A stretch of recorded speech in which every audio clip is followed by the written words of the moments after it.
इस वीडियो में हम लोग डिसाइल कैलकुलेट करने के लिए सीखेंगे ग्रुप डेटा में। इससे पहले हम लोगों ने मीडियन को देखा जो दिए हुए ऑब्जर्वेशन को 2 बराबर हिस्सों में बांटता था। उसके बाद क्वार्टाइल को देखा जो दिए हुए ऑब्जर्वेशन को 4 बराबर हिस्सों में बांटता था। इस बार हम लोग डिसाइल देखेंगे। Decile are those value of variate which divides the given observation in 10 equal parts. ये हम लोग का दिए हुए ऑब्जर्वेशन को 10 बराबर भागों में बांटता है। डिसाइल का फॉर्मूला हम लोग देखेंगे। dj equal to L plus JN/10 minus PCF by F into I. Quartile में हम लोग का j का जो वैल्यू है वो 1 2 3 रहता था। चूंकि 4 भागों में बांटता था तो हम लोग 3 क्वार्टाइल निकालते थे, Q1 Q2 और Q3। डिसाइल हम लोग को 10 भागों में बांटता है। यहाँ पर हम लोग j का जो वैल्यू होगा वो 1 2 3 से लेकर 9 तक जाएगा।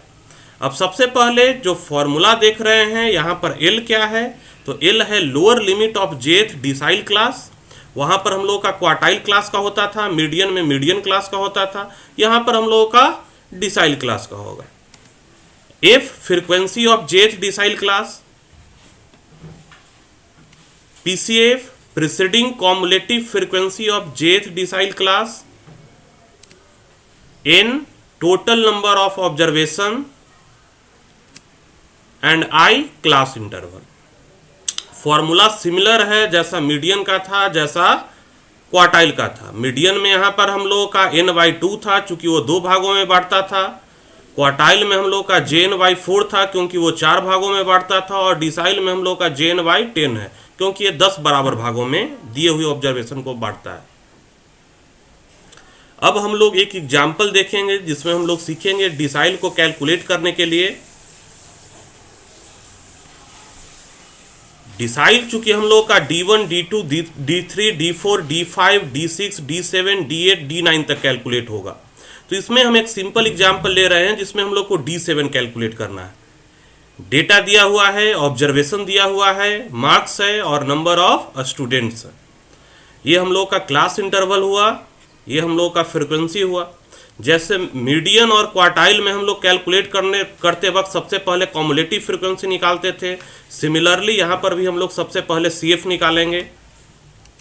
तो CF कैसे फाइंड करते हैं? फ्रीक्वेंसीज को ऐड करते हुए 2 और 6 8 और 4 12 और 3 15 और 5 20।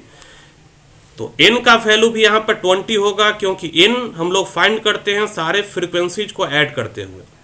That is n equal to 20। अब हम लोग यहाँ पर देखेंगे चूंकि यहाँ हम लोग को D7 कैलकुलेट करना है, तो 7th डिसाइल क्लास यहाँ पर क्या होगा। तो 7th डिसाइल क्लास जब तक मालूम नहीं चलेगा तब तक हमको L मालूम नहीं चलेगा। तो सबसे पहले 7th डिसाइल क्लास के लिए हम लोग फाइंड करेंगे 7n/10 यानी कि 7 इंटू 20/10 इक्वल टू 40। अब कॉमुलेटिव फ्रीक्वेंसी में हम लोग सर्च करेंगे कि 14 किस में लाई करेगा। पहले वाले में लाई नहीं करेगा, 2 तक है। दूसरे वाले में भी लाई नहीं करेगा, 8 तक है। तीसरे वाले क्लास इंटरवल में भी लाई नहीं करेगा क्योंकि 12 तक है। चौथे वाले में लाई करेगा क्योंकि ये 15 तक गया है। यानी कि हम लोग का 7th डिसाइल क्लास मालूम हो गया। 7th डिसाइल क्लास है हम लोग का 60 to 80। अब L है lower limit of 7 decile class, तो यहां पर लोअर लिमिट है 7 डिसाइल क्लास का कितना 60।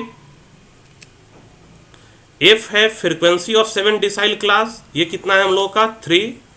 PCF है preceding cumulative frequency of 7 decile class यानी कि 12 और प्रीसीडिंग कॉमुलेटिव फ्रीक्वेंसी यानी कि जो क्वार्टाइल क्लास का कॉमुलेटिव फ्रीक्वेंसी है उसका जस्ट एक पीछे वाला। And I class interval upper limit यानी कि 80 माइनस 60 दैट इज 20। अब सारा वैल्यू हम लोग का फॉर्मूला का मालूम चल गया, तब हम लोग प्रोसीड करेंगे डिसाइल को कैलकुलेट करने के लिए। डिसाइल कैलकुलेट करने का हम लोग का फॉर्मूला है D7 equal to L plus 7n/10 minus PCF by F into I. यहाँ J के जगह हम लोग 7 पुट किए हैं क्योंकि 7 डिसाइल कैलकुलेट कर रहे हैं। अगर हम लोग का 3rd डिसाइल रहता तो J के जगह 3 पुट होता, यहाँ पर भी 3 रहता और यहाँ पर भी हम लोग का 3 रहता। यानी कि D3 equal to L plus 3n/10 minus PCF/F into I. लेकिन यहाँ पर हम लोग का 7 डिसाइल कैलकुलेट करना है, इसलिए जो फॉर्मूला है उसमें J के जगह पर 7 पुट हुआ है। अब नेक्स्ट वैल्यू हम लोग सब्स्टिट्यूट किए हैं। L लोअर लिमिट है, लोअर लिमिट यहाँ पर है 7 डिसाइल क्लास का 60, तो यहाँ पर हम लोग पुट किए हैं 60।